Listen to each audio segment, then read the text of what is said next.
Good morning. Welcome back to Bookeemonsters. My name is PK. It is Wednesday. It is June the 3rd, and 3rd of June. This is the day to listen to Ode to Billy Joe. Hope you're having a good morning. Quick announcements. I don't have any sprints tonight. I don't do them on Wednesday night.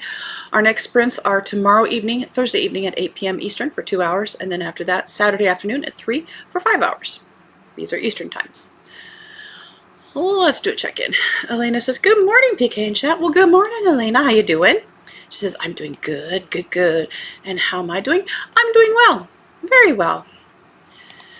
Thank you. And Elena says, good to see you guys. Absolutely good to see you. And she also says hi to Bobby. Don't know if he's on, but he might check in later. Amy says, good morning, everyone. Well, good morning. All righty. Let's look at crime fiction and thrillers, the darker side, the not fluffy side, or professional versus amateur side. First up, Lauren Oliver has one. First in the Department of Unexplained Phenomenon. It's called The Girl in the Lake. Kate Willis, consultant for the Division of Perceptual Studies at the University of Virginia, is tasked with interviewing 6-year-old Henley Haskell about the girl's alleged past life recollections.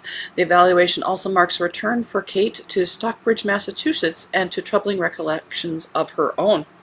Here, 24 years ago, Kate's friend Becca McGuire vanished from her bunk at a now-shuttered summer camp and was never seen again, presumably drowned in Lake Sequamit. But the mystery of her disappearance is only deepening because Henley's memories of her other life are ones that could only belong to Becca.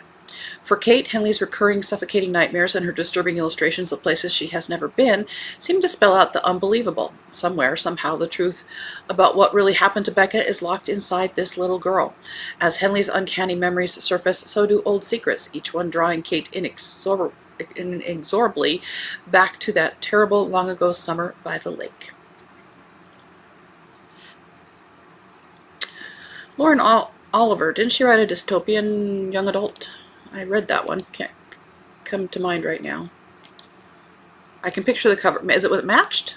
Was she the one who wrote Matched?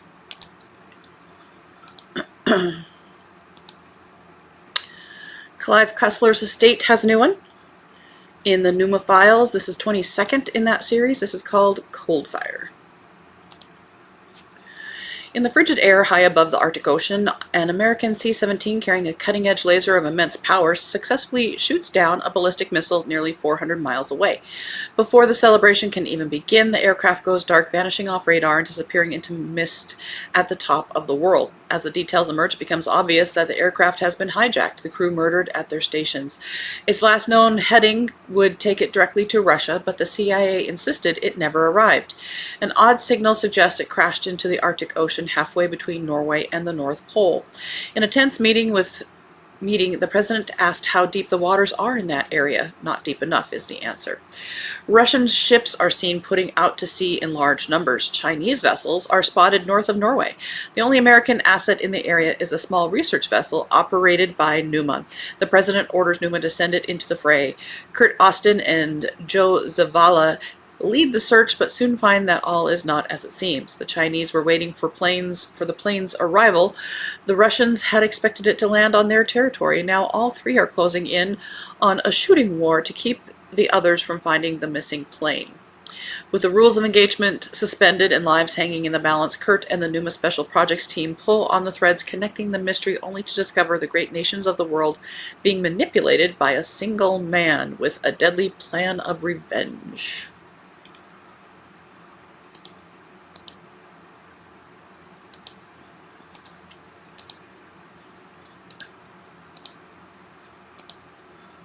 Good morning, Mary. Good morning, PK, Elaine, and Amy. Happy Wednesday. Hello.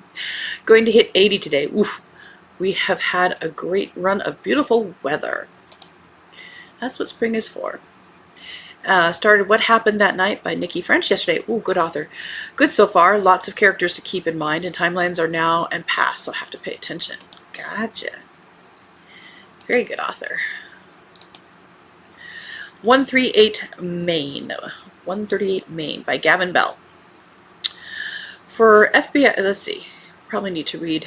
An address to die for. There's a killer on the loose, and he's targeting one specific address, 138 Main Street. The problem? There are over 7,000 Main Streets in the USA, and the police and FBI have no clue which one will be next. For FBI agent Ben Walker and his rookie colleague officer Zoe Hill, the pressure to solve the case is unimaginable. There aren't enough police officers to cover every house, and vigilante residents are attacking anyone who rings their doorbell. Main Street might be one of America's most popular addresses, but for those living at number 138, it comes down to fight or flight. Then a manuscript is sent to the New York Times purporting to be the manifesto of the Main Street Killer and demanding radical social change. As the effect of the terror campaign takes hold across the nation, Walker and Hill find themselves in a race against time to stop the killer, but with their target always several steps ahead and almost 3,800,000 square miles of ground to cover, they'll have to find him first. Well, I'm sure some of these main streets don't have a 138, so immediately you can eliminate those. Let's use a little logic, people. A River Red with Blood by John Connolly, 23rd in his Charlie Parker series. Good for him. In a darkly brilliant thriller set in Maine's rural Kennebec River Valley, the body of a young runaway from a troubled teens school has been found in the water seemingly drowned, while a teenage girl has gone missing, believed dead. Now it is up to one man, private investigator Charlie Parker, to find the connection and bring two evils, one new and one ancient, to an end. ...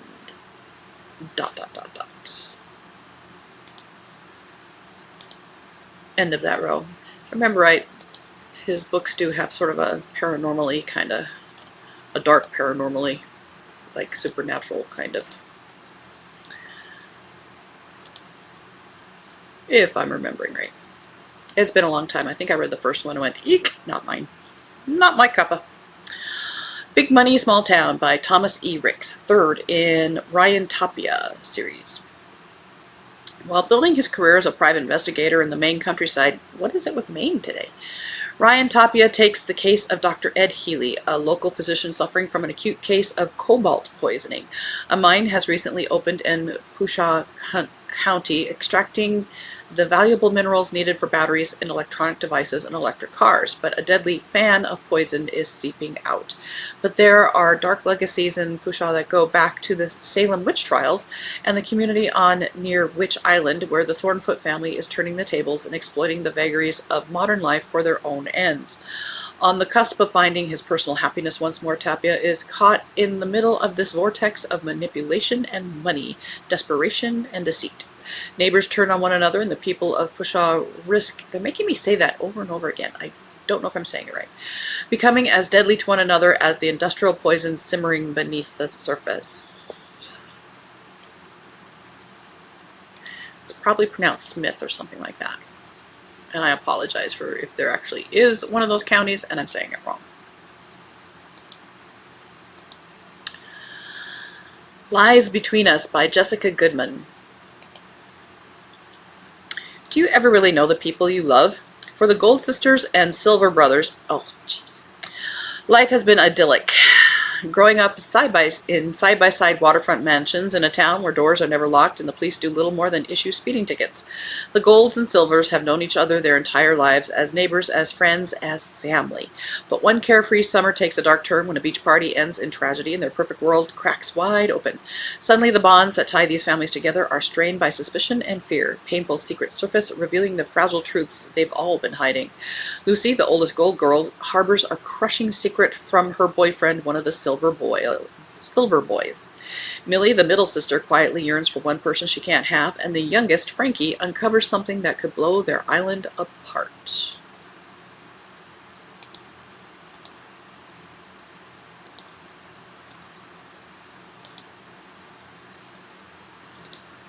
Had to check, make sure my phone was with me.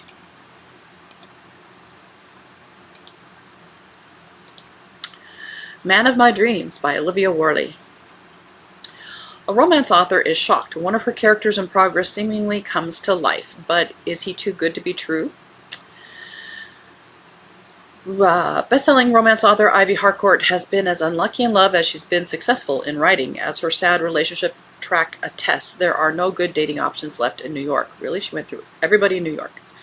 Until she rescues an escaped dog in the park and runs into Liam, charming, British, hot architect Liam, the exact description of the love interest in her next book. And really, the runaway dog, classic way to snatch somebody. When an instant connection leads to a whirlwind relationship, Ivy's convinced she's found the dream man, except he may be too perfect. He may be hiding something, and Ivy may have secrets of her own. Okay. Well, we all do.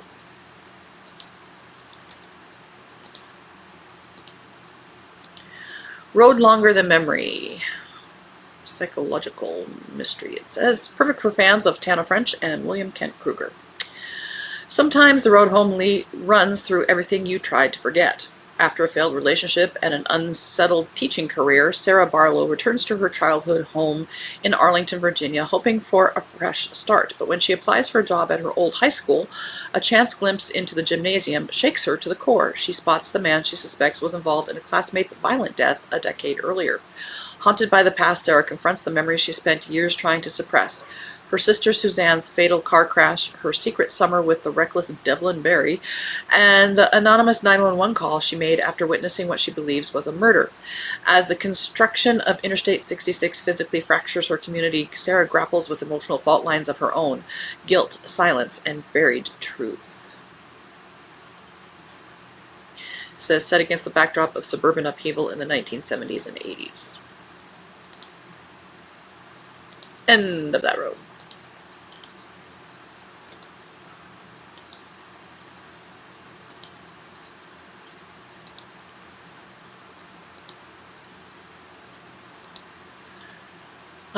Stuart Wood's Estate, written by Brett Battles. This is called Deep Water and 67th in the Stone Barrington series. When Stone Barrington meets one of his clients, Trenton Sidney, for a sunset drink on Trenton's new yacht, the last thing he expects is to be a victim of a shipwreck. As one of the 4 survivors of the incident, but with little memory of the sinking, Stone finds himself diving straight back into work. His first task, to reach out to the beneficiaries in Trenton's will. But when new evidence that points to foul play comes to light, Stone must probe the tragedy in more ways than one in order to uncover the identity of the perpetrator, before they find another lethal way to get themselves out of deep water. For some reason that reminded me, we had a customer yesterday. Now, you know I live in Billings, Montana. If you don't, I live in Billings, Montana. We have a customer whose last name was Billings. Guess what his parents named him? Montana.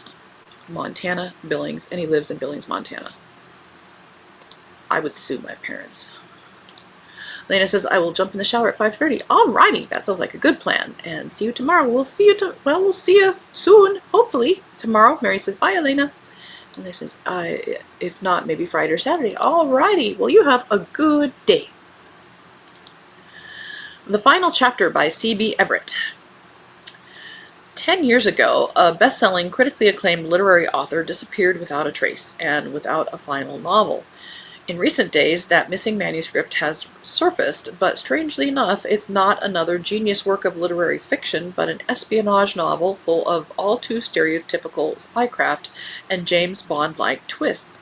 His former publisher has asked the author's best friend and fellow author named C.B. Everett to annotate the novel with details from real life to give the strange novel context within his larger oeuvre.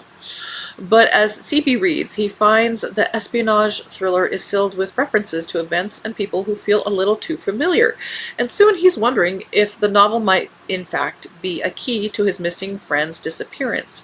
There's text and subtext aplenty, and C.B. is determined to learn once and for all what happened to his friend through solving the mystery woven into the pages. But the final chapter may hold secrets darker and more threatening than anyone anticipated.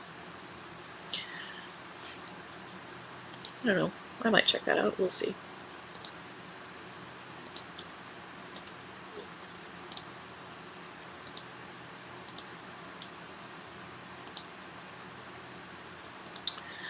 The Last Time We Drowned by Saratoga Schaefer. 6 influencers, 1 luxury yacht, nowhere to hide. Charlie Engels is broke and desperate when her Bookstagram account lands her the offer of a lifetime. Join Empress, a state-of-the-art yacht houseboat off the Florida Keys turned influencer paradise. Lucrative brand deals and a ready-made sisterhood of internet stars. It may not be Charlie's dream job, but she knows she'd be a fool to turn it down. You'd be a fool to take it. Do not read books. It's also the perfect distraction. Charlie's eager to outrun her past and a staggering betrayal by her former best friend. Now, aboard Empress, Charlie is surrounded by dazzling women with their own baggage. The magnetic but ruthless leader, the spiraling fashion queen, the inseparable twins, the peacemaker with cracks in her confidence, and the memory of the influencer who Charlie is replacing. The same influencer who Charlie keeps seeing on board, even though the others insist she quit. But when a hurricane traps the group at sea with their billionaire boss, the dream turns claustrophobic. Communications cut, supplies dwindling, old betrayals bubbling to the surface. Then the first body drops. As paranoia mounts and alliances splinter, Charlie realizes the real danger isn't the storm outside, it's the deadly games being played below deck. And if she can't outwit a killer, her past won't be the only ghost that comes back to drown her. Ghosts don't drown people.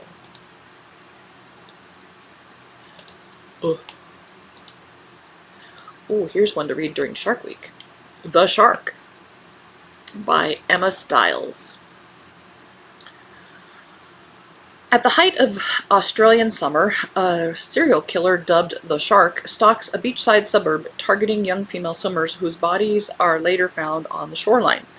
Disempowered and angry at the failures of the police to protect them, 2 young women, Rach and Carmen, are hell-bent on revenge. Rach has lost someone and will go to any length to discover what happened to her, while Carmen suspects her own disturbing connection to the killer. Together they form an uneasy alliance, and in a moment that changes the trajectory of their lives, Carmen and Rach find and capture the prime suspect. Do they think they can save the day, or are their intentions darker? Can they trust one another's agenda? And when another young woman goes missing, do they start suspecting each other of something more devious? I don't know. You ask me these questions and I don't know. We might be able to sneak in a couple cozies here.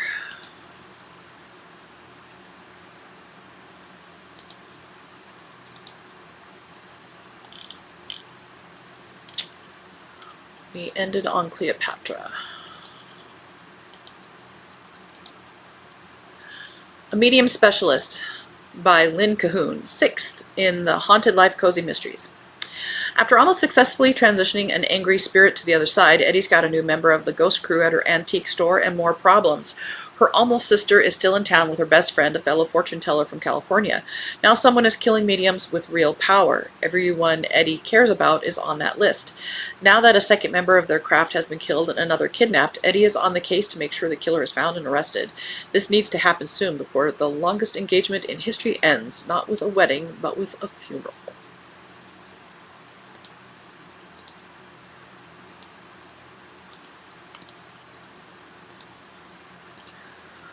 Ghouls Just Want to Have Fun by Lily Harper Hart, 12th in the Return to Magic Cozy Mysteries. Christmas is coming to Blackstone Bay, and Maddie Graves Winters is excited to spend it with friends and family right up until she finds a dead Santa Claus at a local tree farm while on a family outing. The dead man is a local. Maddie and her husband Nick went to high school with him. His death is not the only weird thing happening at the tree farm, though. No, it seems all of the elves are missing as well. Maddie is intrigued.